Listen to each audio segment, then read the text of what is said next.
रहते हैं, अच्छा काम करते हैं, उन लोगों को डेफिनेटली हमें लेके जाना चाहिए यार, सबके सामने लेके आना चाहिए उन लोगों को। एक बार सभी भाई जुड़ जाए और इस लिंक को अपने अपने ग्रुप में शेयर कर दें, क्योंकि हमारे ही बीच के उस भाई की ये बात है जिसको सबको पता चलना चाहिए, जिसने आज रियल में एक ऐसा काम किया है। उसको करने के लिए जिगरा चाहिए और मानवता को किस तरीके से उसने संजोया है वो भी आप लोगों को पता होना चाहिए। तो आपसे रिक्वेस्ट है, जो भी भाई लाइव देख रहे हैं, विकास गुजर भाई, राम राम, जो भी लाइव देख रहे हैं इसको वहां से क्लिक करके कॉपी करके और अपने अपने जितने भी ग्रुप है उसमें शेयर करें, ताकि सब लोग जुड़ सकें। भागचंद भाई, Ram Ram and thank you for your appreciation, thank you so very much. हम स्टार्ट करते हैं 2 मिनट के अंदर, लोग जुड़ जाएं एक बार। विजय, राम राम।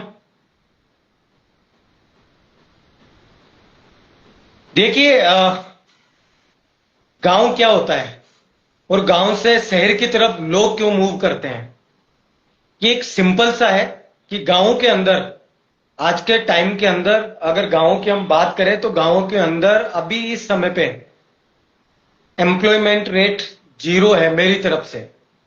एक खेती को छोड़ दे तो वहां पे आज की इस परिपेश में अब कुछ बचा नहीं है कि गांव में लोग रहें। जब मैं घर घर हस्ताक्षर अभियान या मैं शहीद परिवारों से मिलने के लिए पूरे राजस्थान में निकला था, हितेश भाई राम राम, जब मैं निकला था तो मैंने देखा था कि गांव के गांव खाली हो गए थे।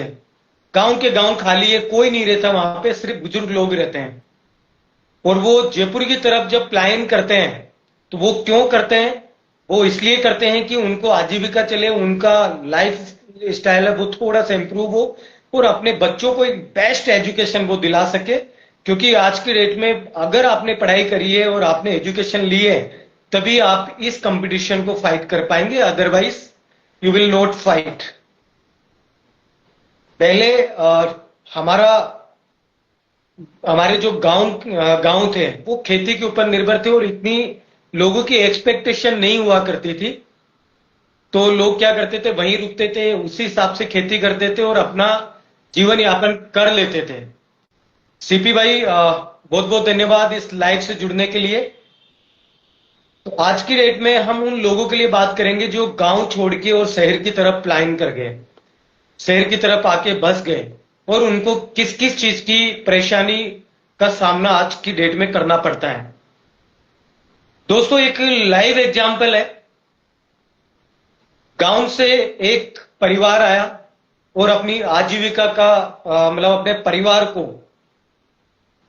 खर्चा चलाने के लिए, अपने परिवार का जीवन यापन करने के लिए उसने एक सबसे पहले एक छोटी सी जगह देखी।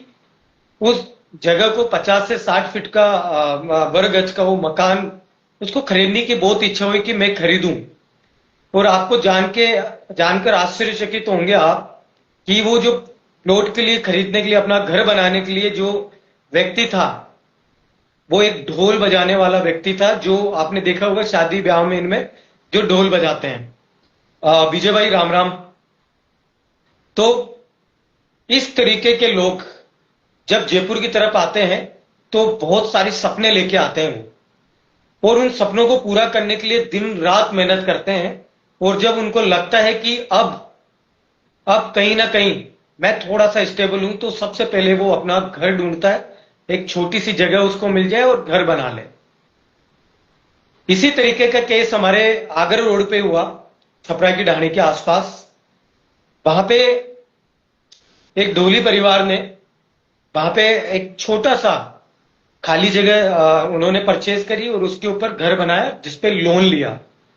और लोन लेने के बाद बिल्कुल ईमानदारी से, क्योंकि जो गरीब लोग होते हैं वो कभी भी बेईमान नहीं होते, और गरीब लोग कभी भी नहीं सोचते कि मैं बैंक का पैसा खा जाऊं या किसी का पैसा खा जाऊं, हो सकता है डिले हो जाए। उन्होंने 95% उनका पूरा जो इंटरेस्ट था और जो उसका कंप्लीट जो उन्होंने लोन लिया था वो पूरा पैसा चुकाने के बाद अचानक उसकी कंडीशन इतनी खराब हुई कि वो प्रॉपर तरीके से उसके इंस्टॉलमेंट नहीं दे पाया, जबकि उसका मूलधन जो था वो पूरा जा चुका है और इंटरेस्ट का भी 95% वो दे चुका था। आप सोचिए किस तरीके से उसने पूरे 10 साल उस लोन को चुकाया होगा। लेकिन जैसे उसकी परिस्थितियां रियल में खराब होती है, जब किसी को पता नहीं होता किसके साथ कब क्या बीत जाए और कब आप अर्श से फर्श पे आ जाए, ये कोई नहीं कह सकता है। जब उसकी परिस्थितियां खराब हुई तो उसने उससे पैसा जो इंस्टॉलमेंट थी वो नहीं लगी। उस हीरो के बारे में बताऊंगा जिसने इस परिवार को सुना, इस परिवार की मदद करी। पीछे से बैंक वालों ने एक एफआईआर करवाई, एफआईआर करवा के पुलिस वालों को लेके गई बैंक वाले, और उसको उसके घर को ताला लगा के सील करके और चाबी अपने साथ ले गए। वो जो परिवार था, उस परिवार ने बहुत मिन्नतें करी, लेकिन ना प्रशासन माना और ना ही बैंक वाले माने। किसी ने कोई दया नहीं दिखाई उस परिवार के ऊपर, और उन्होंने कुछ रातें रोड के ऊपर बिताई। अपना खुद का घर होने के बाद भी उस परिवार ने रातें रोड पे बिताई। तो जब किसी ने उससे पूछा कि क्या बात हुई, आपका तो घर है यहाँ पे कैसे, तो उसने पूरी व्यथा सुने, और तो उस व्यक्ति ने एक पर्सन का नाम दिया। वो नाम है प्रकाश खोड़ा, प्रकाश मीणा, जो आगरा रोड पे रहते हैं। और प्रकाश खोड़ा, जहां तक मुझे लगता है कि आसपास जितने भी लोग रहते होंगे उसको जानते होंगे। वो बात वहां तक पहुंची, उस परिवार से मिले, उस परिवार से उन्होंने बात करी, पूरा मैटर समझा, और तुरंत उन्होंने बैंक के अंदर फोन किया कि आपने इनको बेघर क्यों किया। बैंक वालों की तरफ से 5 लाख रुपए का ड्यू उन्होंने निकाल रखा था, जिसको उस परिवार के लिए चुकाने के लिए कहीं से भी हिम्मत नहीं थी कि वो परिवार उस 5 लाख रुपए का लोन चुका दे, जो कि वो ब्याज बचा हुआ था, क्योंकि मूलधन और 95% ब्याज इंटरेस्ट वो दे चुका था। कुछ परिस्थितियां उस परिवार की इस तरीके से हो गई दोस्तों कि उसको खाने के लिए दाने भी उसके घर में नहीं आ पाए, नसीब नहीं हुआ। वो किस्तें कहां से चुकाएगा। लेकिन भगवान होते हैं, 100% होते हैं। भगवान खुद नहीं आएंगे, किसी न किसी को भगवान के रूप में, इंसान के रूप में आपके पास जरूर भेजेगा, जरूर भेजते हैं। इसी तरीके से प्रकाश खोड़ा उस परिवार के लिए भगवान से कम नहीं थे। प्रकाश खोड़ा जी ने जब बैंक वालों से बात करी, उनको थोड़ा सा चिल्ला के बात करी, तो उनको समझ में आया कि मामला अब बढ़ रहा है। और जब मामला बढ़ता हुआ लगा तो 10-15 दिन तक प्रकाश जी ने उस परिवार को ढांढस भी बंधाया, उसको खाने पीने की सारी व्यवस्थाएं भी करी।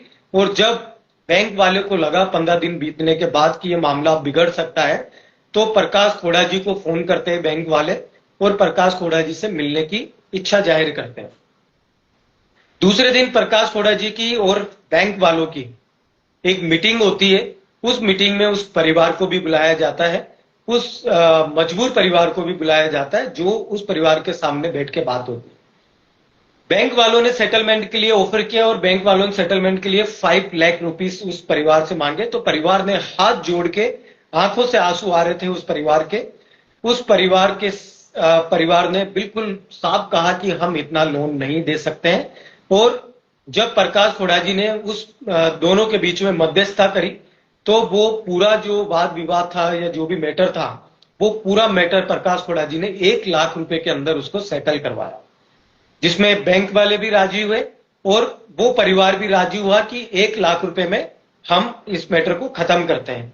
लेकिन आप विडंबना देखिए दोस्तों, उस परिवार के पास, जहां पे खाने के लिए इस समय पे दाने नहीं थे, उस परिवार के पास 1 लाख रुपए कहां से आता।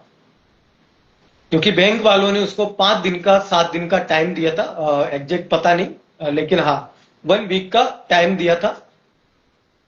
तो साहब उन्होंने कहा कि हमारे पास अभी पैसा नहीं है, लेकिन हम आपका पैसा जरूर चुकाएंगे। मैं फिर कह रहा हूं, एक गरीब परिवार के पास, गरीब पर्सन के पास सिर्फ और सिर्फ एक आत्मविश्वास होता है, उसका आत्मसम्मान होता है, उसके अलावा उसके पास कोई धन नहीं होता है। उसकी रक्षा भी वो परिवार नहीं कर पा रहा था। तो जब उसने ये बोला कि मेरे पास अभी पैसा नहीं है 1 लाख रुपए भी देने के लिए, मैं आपको समय पे आपको दे दूंगा, लेकिन बैंक वालों ने उसके बात पे भरोसा नहीं किया। लेकिन यहीं से शुरुआत होती है उस हीरो की, अनसंग हीरो की, जिस हीरो की तरह आया, भगवान के रूप में उनके बीच में बैठा हुआ था। उस प्रकाश खोड़ा जी ने अपने अकाउंट से तुरंत उसी टाइम पे 1 लाख रुपए उस बैंक वाले को, जिस बैंक वालों को ट्रांसफर किए खुद के अकाउंट से। इसका प्रूफ मेरे पास है दोस्तों। प्रकाश खोड़ा जी ना उस परिवार को जानते हैं, 5-10 दिन पहले वो मिले थे प्रकाश खोड़ा जी उस परिवार से, पहले कभी उस परिवार से नहीं मिले। लेकिन भगवान से यही उम्मीद करता हूं, यही दुआ करता हूं कि अगर कभी किसी के दर पे कोई दुखियारा आए तो उसको खाली हाथ ना जाने दे, किसी ना तरीके ऐसे लोगों तक उसको पहुंचाए, उस निर्धन परिवार या कोई परेशान उस परिवार को ऐसे लोगों तक जरूर पहुंचाए जहां पे उसकी मदद हो सके। और वो मदद प्रकाश खोड़ा जी ने करी है। ये इस मदद को उनके खुद के अकाउंट से 1 लाख रुपए बैंक वालों को देके और उनके पेपर विदिन 2 आवर्स के अंदर पूरे पेपर सरेंडर करा के और उस परिवार के हाथ में वो पेपर दे दिए गए। आप सोचिए कि इस कलयुग के अंदर इस तरीके के लोग भी हमारे ही बीच में रहते हैं, लेकिन हम उन्हें समझ नहीं पाते, ढूंढ नहीं पाते। वो कहते हैं ना कि जैसे आपका विचार वैसे ही लोग आपसे टकराते हैं। अगर मैं आपराधिक प्रवृत्ति का रहूंगा तो मेरे पास वही लोग टकराएंगे जो अपराधी प्रवृत्ति के हैं। मैं एजुकेशन के लिए काम कर रहा हूं, सोसाइटी के लिए काम कर रहा हूं, सोशल वर्क के लिए काम कर रहा हूं, तो मेरे भी टच में वही लोग आएंगे जिस तरीके के मेरी विचारधारा है या जिस तरीके का मैं सोचता हूं। इस चीज के लिए जब प्रकाश खोड़ा जी ने इस परिवार को उसके मकान के कागज फ्री करवा के जब दिए, उस परिवार के अंदर क्या संवेदनाएं होगी, कितना आशीर्वाद और कितनी दुआएं प्रकाश खोड़ा जी को मिली होगी। और मुझे लगता है कि लाखों लोगों में से ऐसे बहुत कम लोग होते हैं जो अपनी खुद की मेहनत की कमाई, खुद की मेहनत की कमाई किसी अनजान व्यक्ति के लिए, उसके मान सम्मान के लिए, उसकी दिल की पीड़ा दूर करने के लिए आप सोचिए कि वो पूरा ट्रांसफर कर दे अमाउंट सब। मतलब बहुत बड़ा दिल होगा प्रकाश खोड़ा जी का जिन्होंने इतना बड़ा स्टेप लिया। और कोई उम्मीद नहीं कि पैसा भी वापस आएगा, इस चीज की भी मैं साक्षी हूं, क्योंकि उस परिवार को ना वो जानते हैं, ना मैं जानता हूं और ना प्रकाश खोड़ा जी उसको जानते होंगे। ना जिस परिवार की उन्होंने सहायता करी है वो परिवार भी उस बंदे को नहीं जानता है। तो आप सोचिए, जहां पे लोगों के पास शादी ब्याहों में पैसा खर्च करने के लिए 50-50 लाख, 2-2 करोड़ रुपए लोग शादी ब्याहों में खर्च कर देते हैं, लगन के अंदर 2-2 करोड़ रुपए खर्च करके आ जाते हैं, भात के अंदर 50-50 लाख का 1-1 करोड़ रुपए का भात भर दिया जाता है, और पेपर की, मुख्य पेपर की हेडलाइनें न्यूज चैनल पे वो छा जाते हैं कि सबसे बड़ा मायरा इस फलाने फलाने व्यक्ति ने फलाने फलाने डिस्ट्रिक्ट के अंदर दिया। मेरी नजर में वो बिल्कुल बकवास है, फालतू है, उसका कोई औचित्य नहीं है। अगर आपको कुछ दिखाना ही है, अगर आपको कुछ इस तरीके के कार्य करने ही है, तो प्लीज ऐसे लोगों की मदद करिए जो दुखी है, जो अपने आप से हार चुके हैं, उन हालातों से हार चुके हैं। और हर किसी की बस की बात नहीं है यार, हर किसी के पास जिगरा नहीं होता प्रकाश जी जैसा वो इस तरीके से काम कर जाए, कार्य कर जाए। प्रकाश खोड़ा जी की एक और मैं आपको बताना चाहूंगा उनकी, कि वो कौन सी लड़ाई लड़ रहे हैं और कितनी बड़ी लड़ाई लड़ रहे हैं, उस सिस्टम से कैसे लड़ रहे हैं। Street vendor mostly lower middle class या बिल्कुल गरीब लोग होते हैं जो ठेले पे सब्जी बेचते हैं, फल फ्रूट्स बेचते हैं या और कुछ अन्य कार्य करते हैं। रोड साइड लगा के आपको दिख जाएंगे, हर जगह पे आपको दिख जाएंगे रोड साइड गरीब लोग अपना ठेला लगा के अपनी आजीविका का साधन बनाते हैं। परिवार का खर्चा उठाने के लिए, उनके बच्चों के एजुकेशन का खर्चा उठाने के लिए वो कम से कम थोड़ा काम करते हैं। एटलीस्ट कम से कम वो लोग चोरी तो नहीं कर रहे हैं, किसी के यहां डाका तो नहीं डाल रहे हैं। वो रोड साइड ऐसी जगह पे जाते हैं जहां पे मार्केट होता है, जहां पे लोगों की आवाजाही होगी, वहीं तो वो लोग अपना धंधा देखेंगे, वो वहीं तो अपना ठेला लगाएंगे, वहीं तो फ्रूट्स बेचेंगे, वो वहीं तो जो वेजिटेबल्स है वो सेल करेंगे वहां पे। उनको अगर कहें कि आप जंगल में जाके लगा दीजिए जहां पे कोई नहीं आता, तो वो कैसे चलेगा काम। तो प्रकाश खोड़ा जी वो पर्सन है पूरे जयपुर के अंदर जिसने स्ट्रीट वेंडर्स का मुद्दा उठाया, अभी लेटेस्ट मुद्दा उठाया, नगर निगम के सामने, प्रशासन के सामने छाती चौड़ी करके हल्ला बोला और उन परिवारों के साथ, उन गरीब लोगों के साथ, उन बेबस लोगों के साथ अकेला बंदा खड़ा रहा उनके संगठन उनके साथ खड़ा रहा। आप, मैं और बहुत सारे लोग हैं जो सुबह उठते हैं, अपना प्रॉपर तरीके से जो कार्य होता है वो करते हैं और ऑफिस निकल जाते हैं, रात को आते हैं, घर में सो जाते हैं, अपने परिवार से बात करके सो जाते हैं, अपनी मस्ती में मस्त रहते हैं। लेकिन प्रकाश खोड़ा जी जैसे लोग भी इस दुनिया में हैं और हमारे बीच के अंदर हैं, जिन्होंने अपने परिवार की चिंता नहीं करी, शासन और प्रशासन से लड़ गए, छाती चौड़ी करके उनके सामने खड़े हो गए, सीना तान के खड़े हो गए कि मारिए मुझे गोली, मारिए मुझे अगर कोई केस लगाना लगाइए, मुझे थाने में बंद करना है तो करिए, लेकिन इस गरीब लोगों के साथ, स्ट्रीट वेंडर्स के साथ मैं गलत नहीं होने दूंगा। उसी की बदौलत है आज उसी जगह पे वो स्ट्रीट वेंडर जहां पे इन्होंने आवाज उठाई थी, कुछ वेंडर्स जा चुके हैं, लेकिन बहुत सारे वेंडर वहीं पे आज की डेट में ठेला लगा रहे हैं और रोज का अपना 200, 300, 500 रुपए कमा के लेके जा रहे हैं।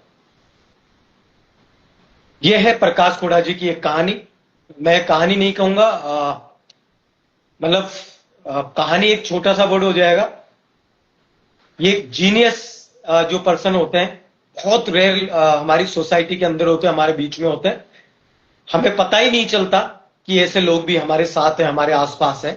लेकिन ये जो मैंने पूरा दोनों रियल इंसिडेंट्स आपको सुनाया है, तो मुझे लगा कि ऐसे लोगों को सोशल मीडिया पे जगह मिलनी चाहिए, समाज के अंदर जगह मिलनी चाहिए, लोग इनके बारे में जानना चाहिए कि आखिर में कर क्या रहे हैं और कितना बड़ा कार्य कर रहे हैं ये। और इससे पहले भी इन्होंने 2 बच्चों की शादी, जो गरीब परिवार है उसमें भी एक अच्छा खासा उनकी मदद करके आए थे प्रकाश खोड़ा जी, उसका मैं साक्षी हूं। क्या हमारा कर्तव्य नहीं बनता है कि हम इस तरीके के लोग जो सोसाइटी को कुछ दे रहे हैं, समाज को कुछ दे रहे हैं, इस तरीके से कार्य कर रहे हैं, हम उनको प्रमोट करें, हम उनका हौसला बढ़ाएं? क्या हमारा इतना हक नहीं बनता, या क्या हमारी इतनी जिम्मेदारी नहीं बनती, रिस्पॉन्सिबिलिटी नहीं है कि हम उन लोगों को पब्लिक के सामने लाएं, लोगों के सामने लाएं, समाज के सामने लाएं, एक हीरो की जैसे उनको हम ट्रीट करें।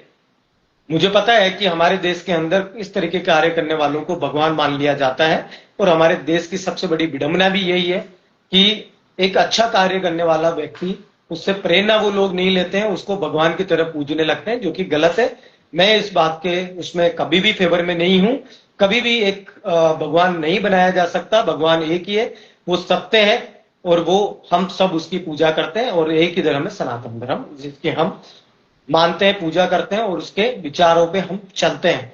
लेकिन इंसान अगर कोई अच्छा कार्य कर रहा है, उससे प्रेरणा लीजिए, उससे मोटिवेट हुई, उसके रास्ते का अनुसरण करिए, किस रास्ते पे वो चल रहा है, तब जाके हमारा देश आगे बढ़ेगा। हमारे देश को विश्व गुरु बनाने का, हमारे देश को विकसित अर्थव्यवस्था बनाने का, हमारे देश की 5 ट्रिलियन अर्थव्यवस्था है, 5वें नंबर पे विश्व की सबसे 5वें नंबर पे हमारा देश आता है अर्थव्यवस्था के नाम पे दोस्तों। लेकिन आज भी क्या आपको पता है कि कितने लोग हमारे देश में भूखे सोते हैं? क्या आपको पता है कि कितने लोग अपनी इन रोजमर्रा जिंदगी से परेशान होकर सुसाइड कर रहे हैं? क्या आप लोगों को पता है कि इसी विकसित देश के अंदर, जिसको विश्व गुरु बनाने का एक हमारे प्रधानमंत्री नरेंद्र मोदी जी सपना देख रहे हैं, उसी देश के अंदर कितने बच्चे जो अपने करियर बनाने के लिए, अपना करियर बनाने के लिए दिन रात मेहनत करते हैं, वो माँ बाप जो कर्जा लेके उन बच्चों को पढ़ाते हैं, उनके बच्चों का लिए, उनके फ्यूचर के लिए एक सपना देखते हैं, और वो कहीं ना कहीं सिस्टम से हार जाता है और सुसाइड कर लेता है। क्या हम ऐसा देश चाहेंगे कि इस तरीके के लोग या ऐसी समस्या हमारे देश में चल रही है और हम विश्व गुरु बनने का दावा कर रहे हैं दोस्तों?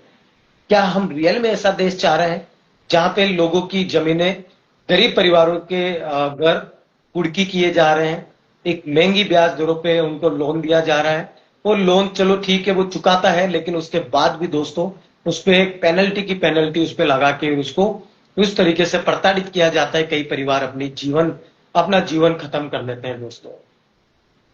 क्या हम ऐसे ही देश की कल्पना करते हैं? हमारे देश में इतने पेपर लीक हुए, किसने आवाज उठाई? यंगस्टर्स आगे आए उसके लिए, उन्होंने आवाज उठाई। ऐसा कौन सा नेता है जो अभी सत्ता पार्टी के अंदर है, जिसने निंदा करी हो इसकी, जिसने रोड पे उतरकर उस सिस्टम के खिलाफ आवाज उठाई या सिस्टम को सुधारने की कोशिश करी? कोई नहीं है दोस्तों, कोई भी नहीं है।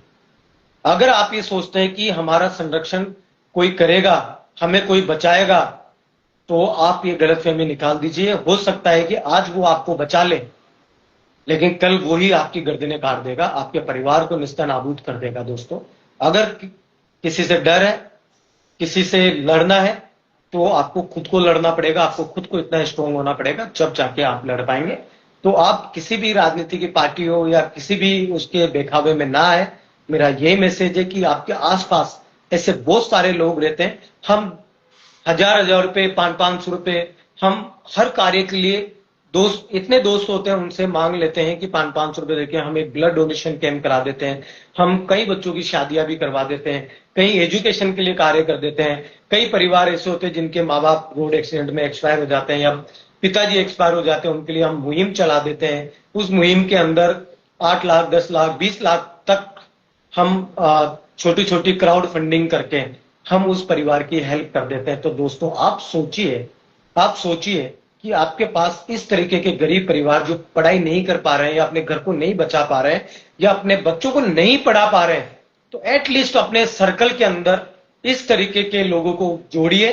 और मंथली मैं कह रहा हूं कि आप जब जरूरत पड़े 100 रुपीज भी अगर आप कंट्रीब्यूट करते हैं, 2-3 हजार लोगों तक भी अगर आप अप्रोच करते हैं, 10 रुपीज भी लेते हैं, तो आप उस परिवार के बच्चों की एजुकेशन का जिम्मेदारी आप उठा सकते हैं। क्योंकि हमारा भारत पढ़ेगा तभी ही आगे बढ़ेगा, इसके अलावा कोई समाधान नहीं है। और गरीब परिवार के पास अगर पैसे वाला बनना है और अपनी इस समाज के अंदर अपनी पहचान बनानी है, तो सिर्फ और सिर्फ एक ही हथियार है, वो है शिक्षा, वो है एजुकेशन और वो है आपका आत्मसम्मान। क्या हम ऐसे परिवारों की मदद कर सकते हैं? जैसे हमारे बीच में प्रकाश थोड़ा जी ने उस परिवार को अपनी पॉकेट से, अपने अकाउंट से पैसे ट्रांसफर करें, तो मैं आज इस फेसबुक लाइव के माध्यम से सिर्फ और सिर्फ इतना सा मैसेज देना चाहूंगा। अगर आपके आसपास ऐसे लोग रहते हैं तो प्लीज या तो मुझे बताएं या आप खुद एक क्राउड फंडिंग उन लोगों के लिए करें। उस क्राउड फंडिंग में कोई ऐसा नहीं होता, हर किसी से आप 10 रुपीज या 100 रुपीज भी आप लेंगे, कोई मना नहीं करता। क्राउड फंडिंग करिए, उस परिवार की आप मदद करिए। और मुझे पूरी उम्मीद है इस वीडियो के माध्यम से, इस लाइव के माध्यम से आपको इतना जो इस तरीके के परिवार कभी मिलेंगे, तो मुझे पूरी उम्मीद है कि आप एक यूनिटी के साथ अपने अपने क्षेत्र के अंदर इस तरीके के लोगों की आप मदद करेंगे, उनकी हेल्प करेंगे और उनको, उस परिवार को आप संबल देंगे, मुझे पूरी उम्मीद है। और इस फेसबुक लाइव से जितने भी लोग जुड़े हैं, उनका तहे दिल से बहुत बहुत शुक्रिया, धन्यवाद। And thank you so very much you connect with us in Facebook live. And Prakash Khoda ji, thank you so very much. और ये फेसबुक लाइव आज आपके लिए थी प्रकाश खोड़ा सर, और आपने रियल में बहुत अच्छा काम किया है। एंड गौरी शंकर जी, आप जुड़े हैं जम्मा रामगढ़ से, बहुत बहुत धन्यवाद, आप फेसबुक लाइव से जुड़े। एंड बाकी जितने भी लोग इस फेसबुक लाइव से जुड़े हैं, उनको मैं बहुत बहुत धन्यवाद देना चाहूंगा कि आप इस फेसबुक लाइव से जुड़े। मिलेंगे अगले एक और फेसबुक लाइव पे, जब इस तरीके के लोग हमारे समाज में होंगे और जिसको हम आगे बढ़ाएंगे, उनको हम मालाएं पहनाएंगे, हम ऐसे ही लोगों को हम पोस्टर बॉय बनाएंगे, हम ऐसे ही लोगों को आगे बढ़ाने का संकल्प लेते हैं।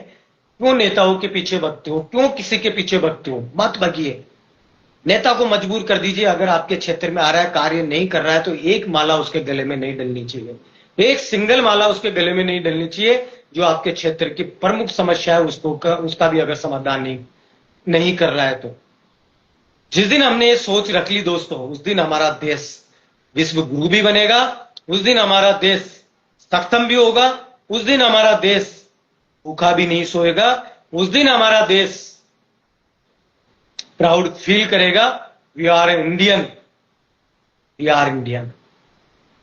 पुनः बहुत बहुत धन्यवाद इस फेसबुक लाइव से जुड़ने के लिए। और हो सके तो इस फेसबुक लाइव को आप ज्यादा ज्यादा शेयर करें। इस तरीके के हीरो, प्रकाश सर जैसे हीरो, उनको आगे तक पहुंचाएं, लाखों लोगों तक पहुंचाएं इस तरीके की सोच को, ताकि लोग उनसे प्रेरित हो और इस तरीके के परिवार कहीं पे भी मिले पूरे भारत में, जहां तक ये वीडियो पहुंचे, एक भी परिवार, एक भी अगर कोई इस वीडियो से प्रेरित होकर ऐसे परिवार की अगर मदद कर दी, तो समझ लीजिए कि आपका सोशल मीडिया चलाने का एक जो एक मोटो होता है, यूज जो होता है, वो आपने पूरा कर लिया है दोस्तों। मैं ये नहीं कह रहा हूं आपको कि इस वीडियो को शेयर करेंगे तो आपको कहीं से कुछ मिल जाएगा या कुछ ऐसा हो जाएगा आपके एक शेयर करने से। लेकिन अगर ऐसे परिवार, बहुत सारे परिवार ऐसे हमारे आसपास रहते हैं जो पढ़ाई नहीं कर पा रहे हैं, उनके बच्चों को नहीं पढ़ा पा रहे हैं, वो अपने इंस्टॉलमेंट नहीं दे पा रहे हैं, अपने घर को नहीं बचा पा रहे हैं, अपने परिवार को नहीं बचा पा रहे। अगर इस फेसबुक के माध्यम से, इस वीडियो के माध्यम से अगर किसी को भी, एक को भी यहां लग गया, तो ऐसे हम लाखों लोगों को बचा सकते हैं, हजारों लोगों को बचा सकते हैं, लाखों बच्चों को हम पढ़ा सकते हैं, छोटा छोटा कॉन्ट्रीब्यूट करके। And thank you so very much. Ram Ram, नमस्कार, जय हिंद।